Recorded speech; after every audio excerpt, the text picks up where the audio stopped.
Classificação indicativa. Livre para todos os públicos.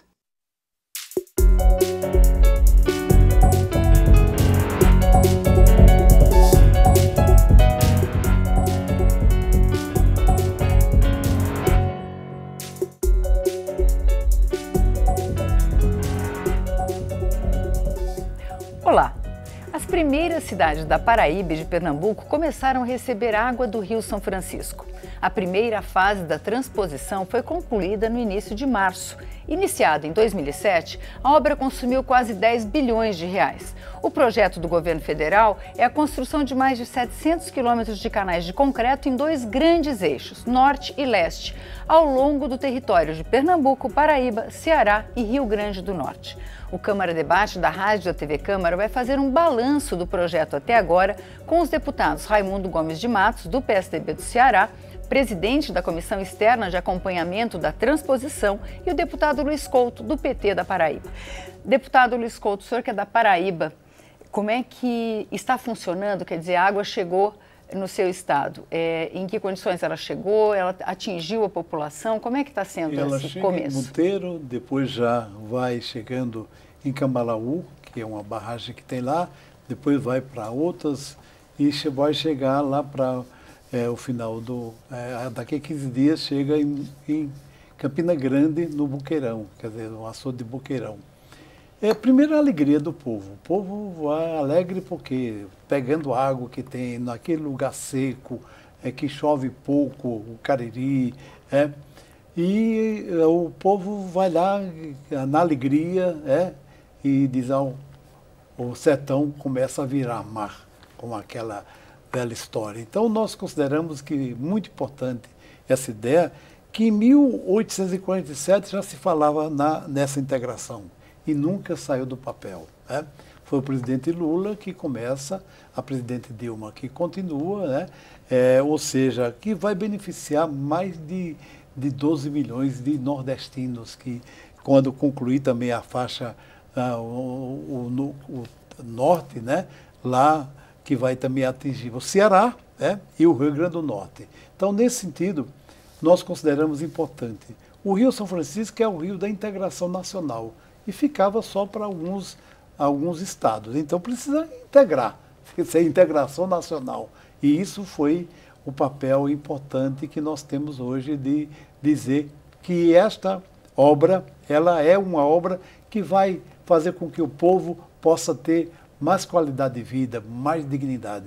E aí tem a atuação dos governadores, que é fazer com que a água dos canais e dos rios possam chegar onde o rio não passa, é fazer as adutoras para levar essa água para que o povo tenha água em abundância e possa viver dignamente. Então eu quero conversar isso mais detalhadamente daqui a pouco, mas eu queria saber do deputado Raimundo Gomes de Matos, como membro da comissão, como coordenador dessa comissão, como é que o senhor está vendo até agora as obras e qual a sua expectativa de chegar, por exemplo, lá no Ceará, já que o eixo norte está mais atrasado, né?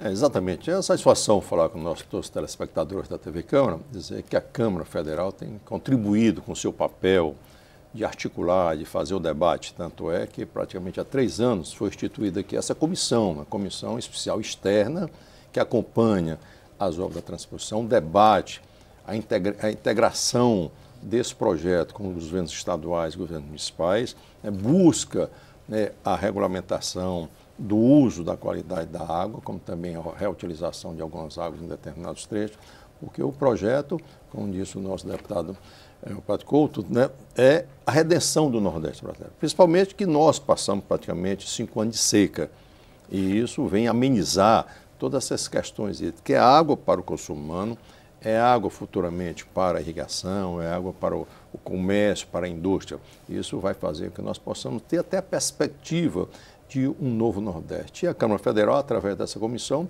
visitou vários trechos, manteve contatos na Comissão de Orçamento, Ministério do Planejamento, Ministério da Integração, Ministério do Meio Ambiente. Por quê? Porque o projeto em si tem a parte da obra de engenharia propriamente dita, mas tem os demais eixos, Tem um eixo da revitalização, que é a nossa preocupação, tem o eixo da gestão, né, dos canais, da obra.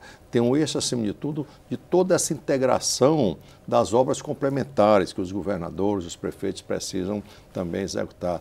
Tem o eixo do saneamento, porque, infelizmente, algumas cidades, por onde o canal está passando, ainda não fizeram adequadamente o saneamento, né, das suas cidades. O eixo do próprio abastecimento de água para as suas comunidades, porque você vai ver o canal passando e não ter água na sua cidade, no seu bairro. Então, a comissão tem feito esse debate intersetorial, buscando acelerar, como foi acelerada essas obras. A gente reconhece a decisão política e administrativa do presidente Lula, como também a gente tem que reconhecer todo o trabalho que foi feito da formatação do projeto, que levou 5 anos para se definir, porque esse projeto é de 1847 e vários projetos eram, né, apresentados, questão do meio ambiente, questão da licença ambiental, por onde vai passar o traçado. Então, quando foi em junho de 2002, né, o ex-presidente Fernando Henrique concluiu o projeto definitivo de impacto ambiental, o projeto de engenharia, e o presidente Lula, assim que assumiu, oficializou o processo licitatório para dar início da obra. Então, é um projeto que, acima de tudo, vai resgatar, né, a dignidade do povo nordestino. Pois até o problema de que até Dom Pedro disse que ele venderia até a última coroa, né? Coroa para poder fazer a água, e isso não chegou.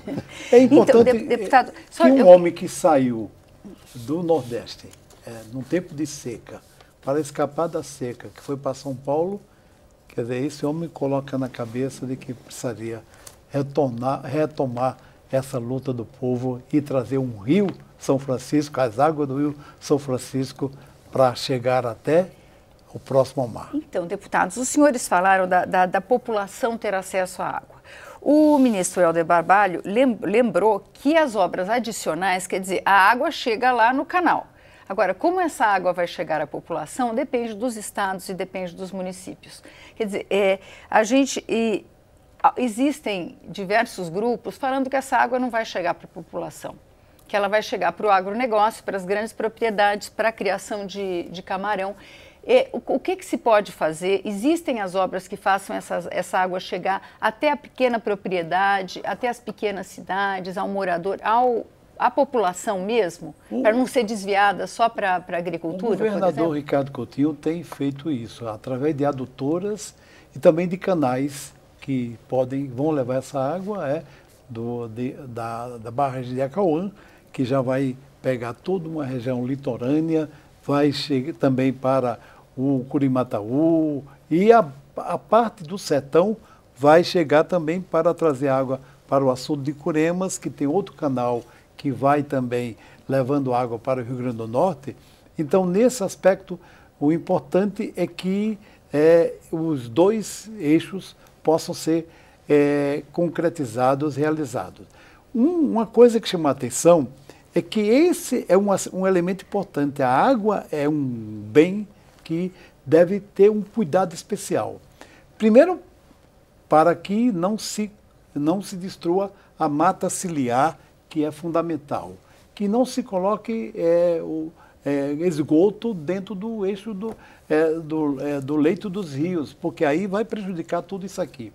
E, de fato, quer dizer, é água que vai servir para o consumo humano, para os animais que morrem de sede quando dá seca, né? E também para a produção de alimentos. Esse era o projeto inicial. Até de cada lado dos canais tem uma área para a produção de alimentos.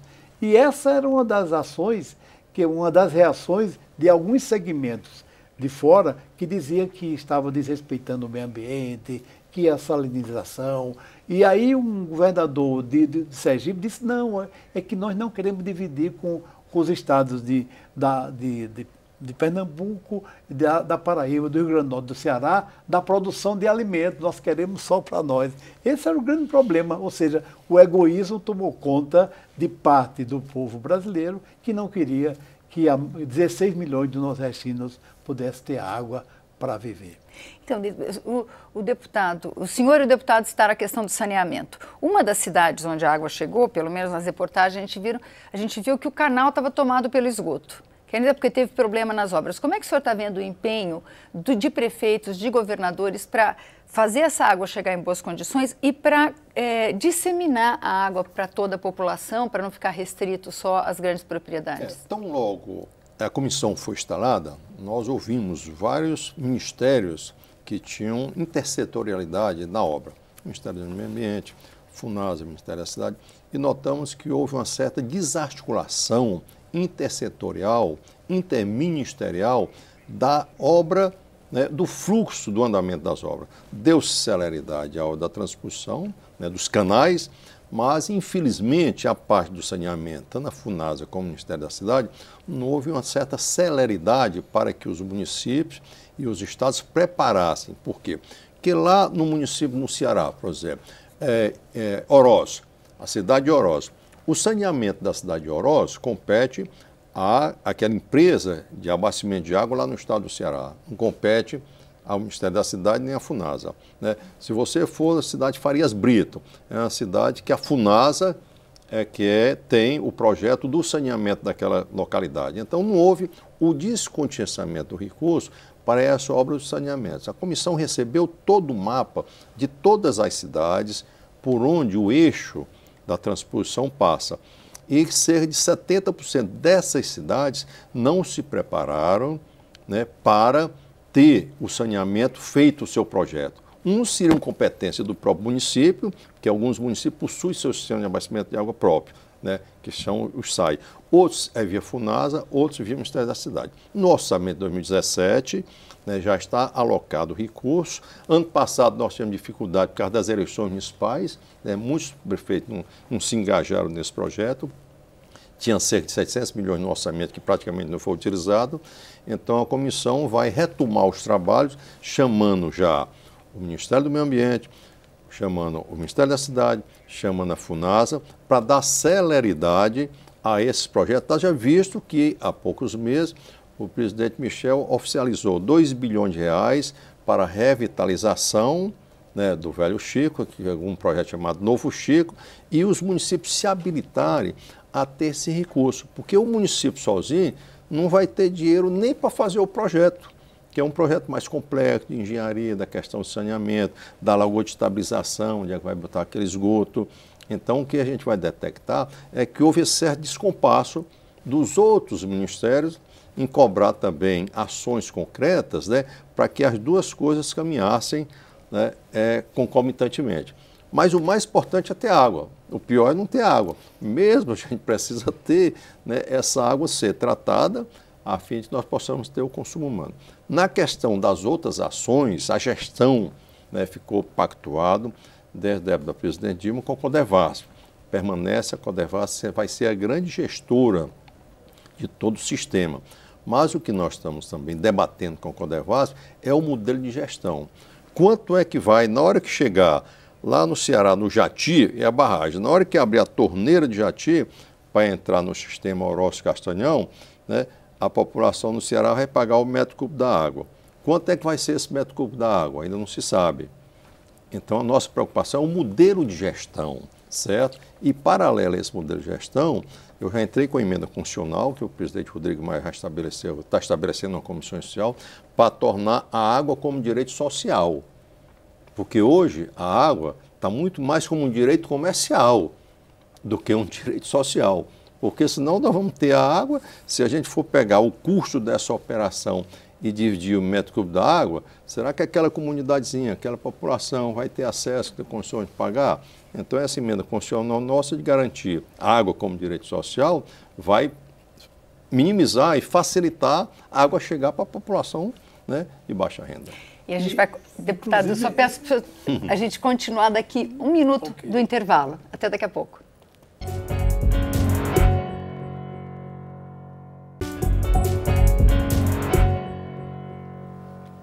O Câmara Debate está de volta. Hoje nós estamos discutindo a transposição do Rio São Francisco com os deputados Luiz Couto, do PT da Paraíba, e Raimundo Gomes de Matos, do PSDB do Ceará.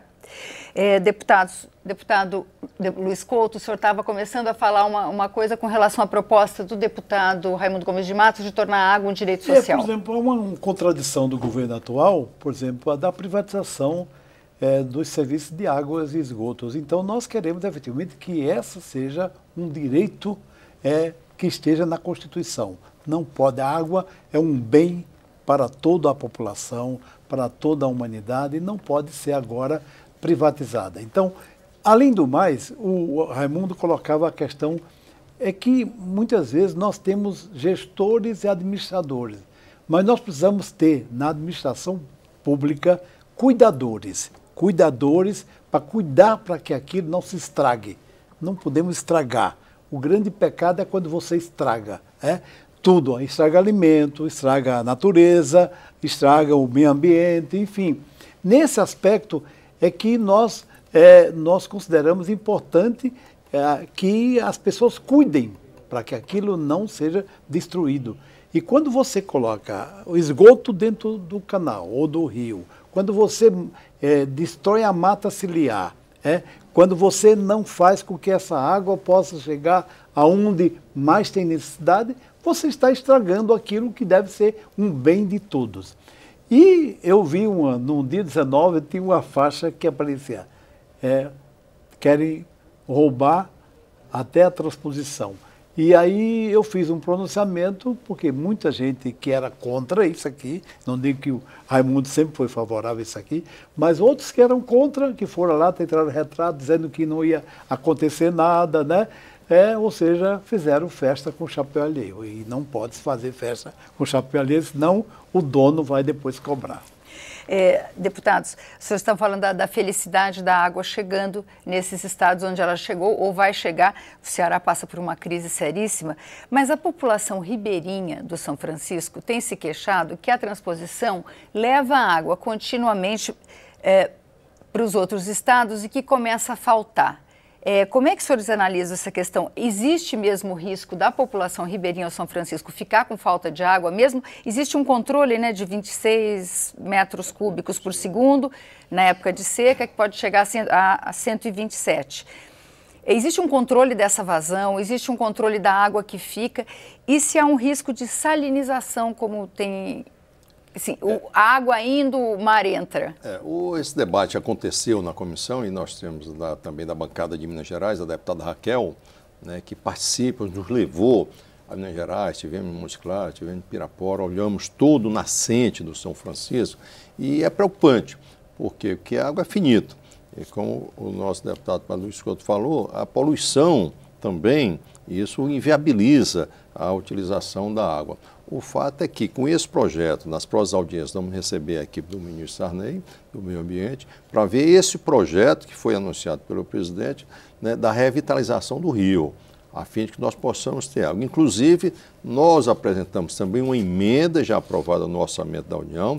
A gente quer agradecer o deputado Zeca por ter acolhido uma emenda que, na época, o Ministério do Planejamento era contra, de alocar recursos para o projeto da transposição Tocantins-São Francisco. Por quê? Porque pelos cálculos da ANA, pelo que nós estamos observando, mesmo se fazendo a revitalização, a transposição das águas do Rio São Francisco não vai dar a redenção hídrica para as bacias do Nordeste Setentrional. Nós precisamos desse reforço do Tocantins. Por quê? Porque nós temos paralelo a essa ação governamental de água para consumo humano, irrigação e abastecimento de água, nós temos uma matriz energética no Brasil que a fonte é a água, as hidrelétricas.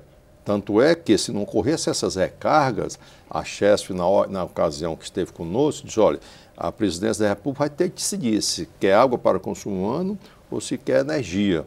Por quê? Porque a recarga lá em Sobradinho, a recarga em Paulo Afonso, não era suficiente para liberar essa vazão que a ANA está liberando. Se nós fôssemos liberar... A ANA é a Agência Nacional de Águas. Pronto, né, para a gente em casa. A doutora Ana, né? Quer dizer, se todos os canais estivessem prontos, né, a Agência Nacional de Água sinalizaria com liberar 26 metros cúbicos por segundo. Na hora que abrisse todas essas turbinas, né, para sair água, ia faltar energia. Então, há uma certa também necessidade de uma reestruturação da matriz energética e nós do Nordeste sabemos que nós temos a eólica, nós temos energia solar, que poderemos paralelamente, tanto é que em uma das audiências nós chamamos o Ministério de Minas e Energia para dizer, vamos minimizar a matriz energética de ser só de hidrelétrica, vamos fortalecer a energia solar, vamos fortalecer a energia elétrica, porque a energia solar, porque se nós precisarmos de mais água, né, liberaria a água de Sobradinho, lá da Paulo Afonso, sem ter, né, déficit na questão do apagão de energia. Então, para se ver que às vezes a gente pensa a transposição só os canais, mas é muito complexo, precisa uma intersetorialidade muito grande. E essa comissão, né, tem feito todos esses debates para poder unir forças, mostrar para os governadores, mostrar para os prefeitos, vários secretários de saneamento, de infraestrutura, os governadores estiveram presentes várias vezes na comissão, para a gente otimizar, né, esse projeto que é a redenção do Nordeste. Deputado, e cuidar dos nossos biomas, porque os nossos biomas estão sendo destruídos, né? Brasília está sofrendo agora racionamento porque o bioma do Cerrado está sendo destruído. A Caatinga, então vamos aprovar as PECs que tem aqui para reconhecer o bioma do Cerrado, da Caatinga e dos Pampas, né, como patrimônio nacional e cuidar disso, porque se nós não cuidarmos disso, aí, como disse o Matuto lá no Nordeste, aí vai nem mel nem cabaço. A vaca é pro brejo. A vaca vai pro brejo. Pois é, a senhora acredita que a gente está cobrindo um defunto para descobrir o outro? Quer dizer, porque existe esse risco da população ribeirinha ficar sem a água, ter um problema, ter uma entrada de água do mar pelo rio. Não, primeiro um problema. A gente fala em revitalização. Quando não havia a integração de bacia, né? Que é uma integração de bacia. A gente não transpôs o São Francisco para cá. O São Francisco continua lá. O grande problema é que aqueles que se utilizaram historicamente do Rio São Francisco, que era o rio da integração nacional, destruíram a mata ciliar, aí o assoreamento dos rios, botaram, quer dizer, esgoto dentro do rio, foram destruindo, foram colocando agrotóxico também dentro dos rios também.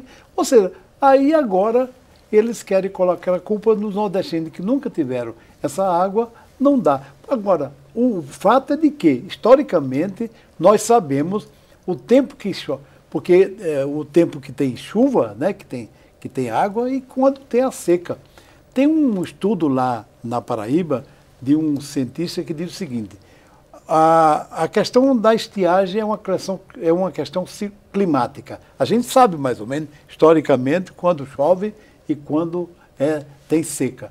Agora a seca é uma questão política, que não há um enfrentamento. Você vê o seguinte: quando chove, parece que todo mundo esquece de fazer as obras que tem que fazer.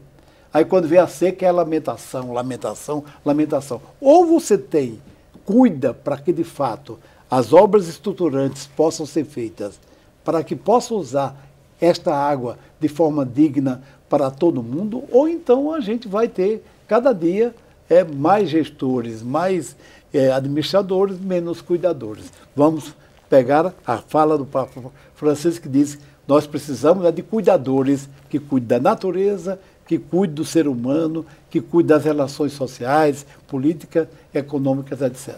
Deputado Raimundo, o senhor citou a questão da transposição, da integração da bacia do Tocantins, vamos usar o termo correto.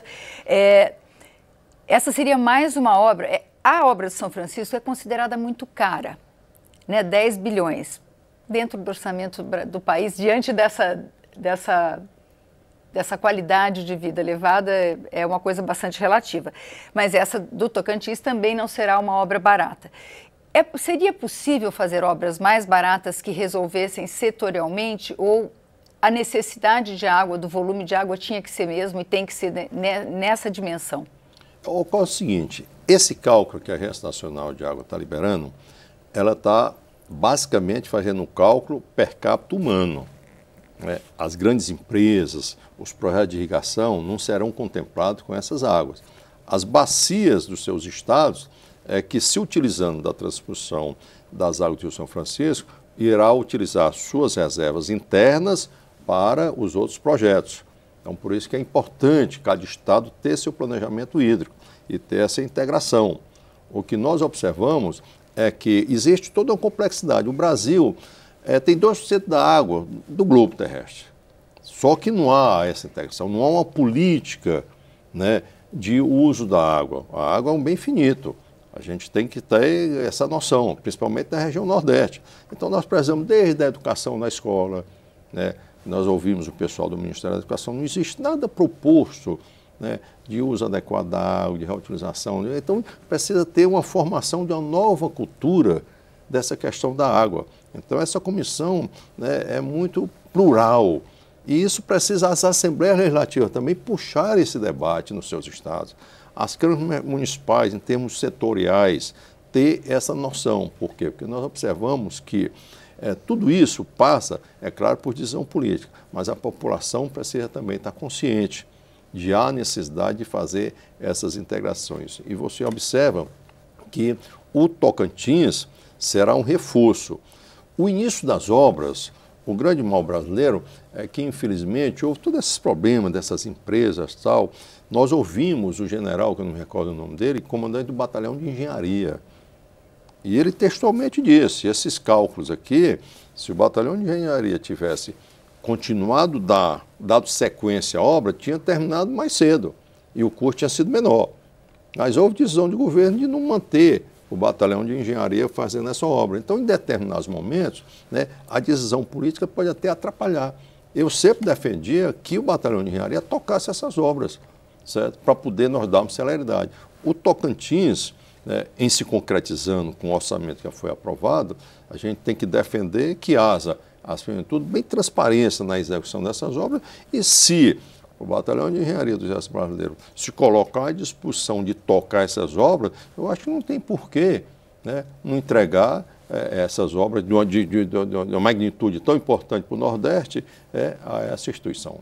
Muito obrigada, deputado Raimundo Gomes de Matos. Muito obrigado, deputado Luiz Couto. Nós vamos continuar acompanhando esse debate, mas esse programa fica por aqui. Você pode rever ou compartilhar este ou outros programas na nossa página câmara.leg.br/Câmara Debate. Nós também estamos no YouTube. Obrigada pela audiência e até a próxima.